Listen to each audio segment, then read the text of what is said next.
Où elles sont où? Elles sont pas là. Eh bien justement, on va voir et faire un état des lieux. Où trouver dans notre pays des bornes de recharge pour voitures électriques? Bonsoir à vous Thibaut Chary. Bonsoir. Bienvenue Bonsoir, à vous Thibaut. sur Sud Radio. Vous êtes le fondateur de YesPark.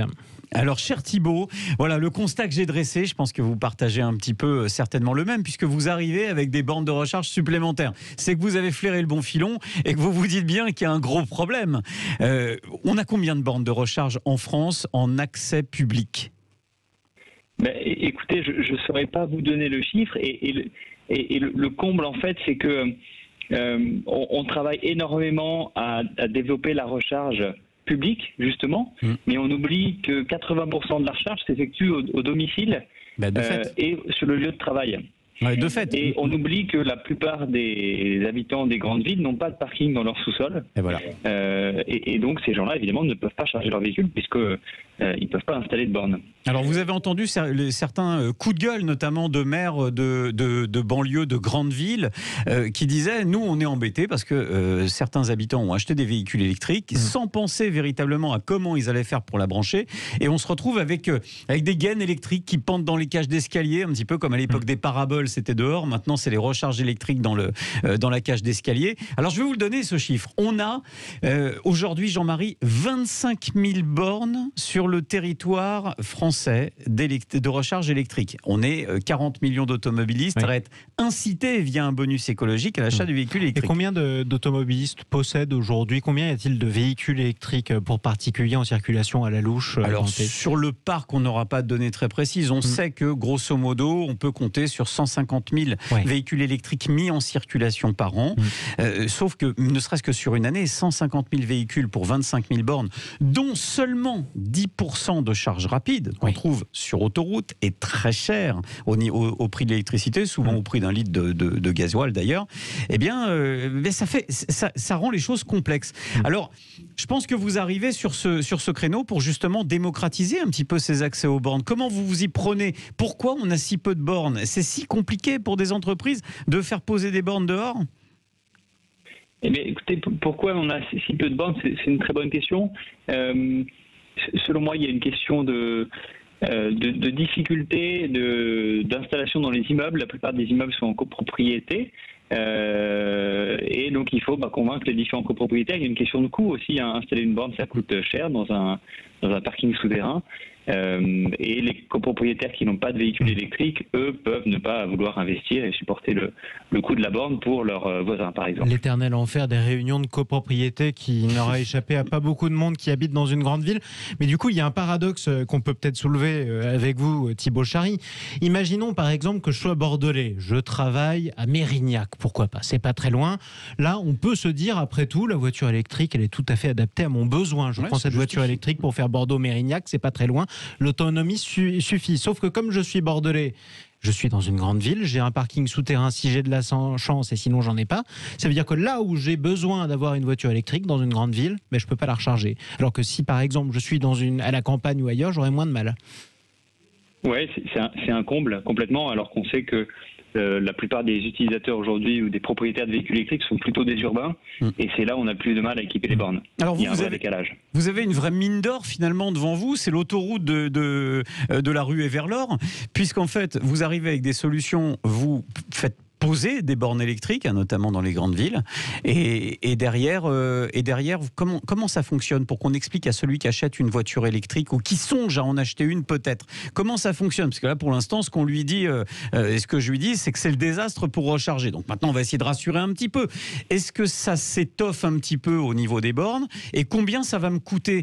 Parce que à la maison, c'est économique de faire le plein d'une voiture électrique sur notre prise électrique, sauf qu'on a pour 19 heures à recharger. Faut dire la vérité, sur une prise standard, c'est 19 heures de recharge.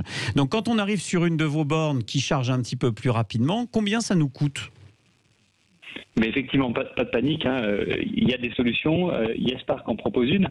L'ambition qu'on se fixe, nous, c'est de pouvoir répondre aux besoins de charge de résidents qui n'ont pas de parking aux urbains qui vivent en immeuble et qui n'ont pas de parking dans leur immeuble, au pied de leur immeuble. Vous posez où? Dans les parkings, dans les choses comme ça? Pardon, je n'ai pas entendu. Vous posez les bornes dans les parkings souterrains, je suppose, dans ce genre d'endroit, ou dehors, directement en extérieur? Exactement, dans les parkings souterrains. Aujourd'hui, on a 40 000 places de parking qu'on gère pour le compte de propriétaires et on est en train de les équiper de bornes. L'enjeu, c'est de proposer ensuite ces places de parking électriques équipées de bornes à la location pour que vous puissiez en louer une juste à côté de chez vous, juste en face de chez vous. Alors, j'ai fait une découverte, qui n'en était pas vraiment une, hein, Jean-Marie, je vais vous dire la vérité, je le savais, mais bon. J'ai besoin de m'en vanter quand même. Je ne savais pas qu'il y en avait autant, en tout cas. J'ai l'impression de revenir à la grande époque où chaque marque de téléphone portable avait son propre chargeur. Et je me suis rendu compte que c'est entre la prise de type 2, de type 3, la prise Tesla, la prise ceci, la prise cela, vous avez une diversité de prises de bornes de recharge qui rend les choses extrêmement complexes. Et quand vous êtes avec votre application à la recherche d'une borne électrique, souvent vous arrivez devant la borne et c'est pas la bonne prise. Est-ce que ça veut dire que demain, en tout cas le temps qu'on s'y adapte, la galère de tous ceux qui possédaient un smartphone et qui n'arrivaient pas à le recharger parce que la batterie s'épuisait, notamment dans un hall de gare ou ailleurs avant qu'on installe des prises, ça va arriver à tous ceux qui ont une voiture? Forcément, c'est un petit peu ça. Pour l'instant, c'est la croix et la bannière pour les possesseurs de véhicules électriques. Parce que là où il y a de la tension, c'est-à-dire dans les grandes villes où on a fait l'achat, où on a réalisé l'acquisition, il n'y a pas assez de bornes. Voilà. Et quand quelqu'un trouve le Graal, il branche sa voiture et il n'a pour 10 heures de recharge. Donc il n'est pas prêt de lâcher sa place de stationnement. Il faut compter combien de temps sur vos bornes pour recharger un véhicule? Allez, on va prendre le véhicule le plus standard, le plus vendu en électrique en France, c'est la Renault Zoé. Cette petite voiture électrique, combien de temps il faut sur une borne de recharge de votre société? Combien de temps il faut pour la recharger? C'est variable en fonction du forfait et de la vitesse de charge que choisit le client. On a des bornes qui font entre 3 kW et 7 kW. Donc il va falloir, grosso modo, il faut compter à peu près 4-5 heures en moyenne pour charger son véhicule. Un petit peu moins si on prend une vitesse de charge plus élevée, un petit peu plus si on prend une vitesse de charge plus lente. Ouais, vous avez l'impression qu'aujourd'hui, les Français, les automobilistes français sont bien orientés dans leur choix de véhicule, parce que j'ai la sensation que pour l'instant, on met la charrue avant les bœufs. Il n'y a pas finalement, j'ai pas l'impression que l'État vous donne la main aux sociétés pour poser ces bornes, puisque l'État est dans l'incapacité de le faire. Les grandes villes, pareil, idem. C'est bien beau d'inciter les automobilistes à acheter de l'électrique, mais quand vous n'avez rien pour les charger et qu'en plus de ça, les municipalités font pas vraiment le job avec vous, j'ai envie de dire, c'est compliqué.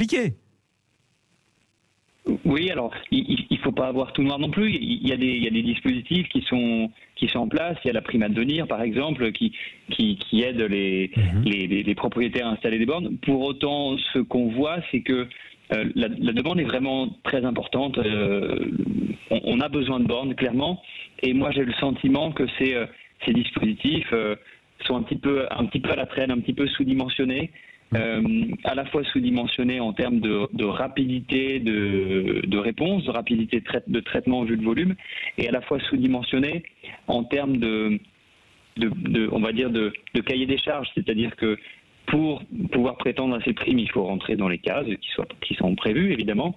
Ces cases, quand il y a des nouveaux modèles qui émergent, des nouvelles façons, par exemple, d'installer une borne ou de commercialiser une borne, ces nouvelles façons ne sont pas forcément prévues dans les cases de ces subventions et donc forcément ça prend un petit peu plus de temps. C'est l'éternel problème administratif français, c'est aussi compliqué qu'une attestation dérogatoire de déplacement pour ceux qui sont concernés par cela.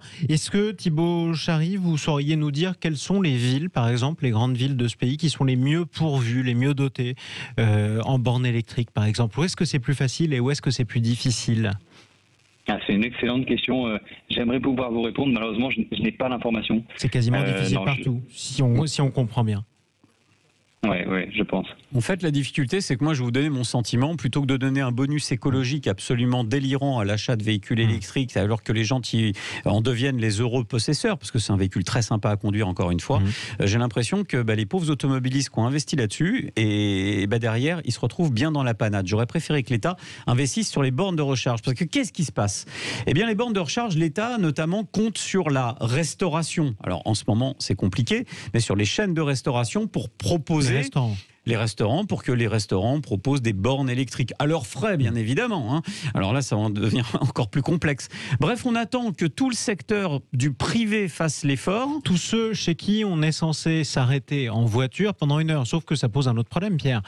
S'il faut 19 heures pour recharger à plein, je cite votre chiffre, mon véhicule électrique, je ne vais pas manger pendant 19 heures au restaurant. Non, mais donc quelle autonomie je peux gagner en 2 heures de repas, en supposant que j'y mette 2 heures? Si on prend par exemple les bornes électriques de Yes Drive Me, alors dans ces cas-là, on peut imaginer des bornes qui rechargent en 5-6 heures votre batterie à en gros 80%, parce que les 20 derniers pourcents prennent quasiment autant de temps que les 80 premiers à charger, il faut le savoir. Donc sur le temps du repas, si vous restez 2 heures dans le restaurant, vous aurez rechargé à l'aise pour rentrer chez vous. Sur combien de kilomètres à peu près en moyenne? Grosso modo, sur des véhicules qui ont des autonomies à 250-300 bornes en réel, vous allez recharger de quoi faire 100 bornes, donc vous allez rentrer chez vous. Mais franchement, il manque aussi vraiment, on a un vrai besoin de bornes, et tant qu'on n'aura pas un État décidé à investir dans des sociétés qui posent des bornes, alors je vois mal comment on peut envoyer les Français vers l'électrique. Vous confirmez, Thibault Chary? Ah oui, complètement. Aujourd'hui, le premier frein à l'achat du véhicule électrique qui est cité par les propriétaires ou futurs propriétaires de véhicules électriques, c'est la recharge, clairement.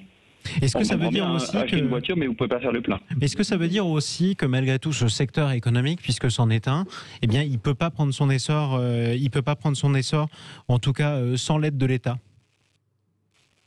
Oui, je pense. On voit que l'État et les collectivités sont extrêmement moteurs, en fait.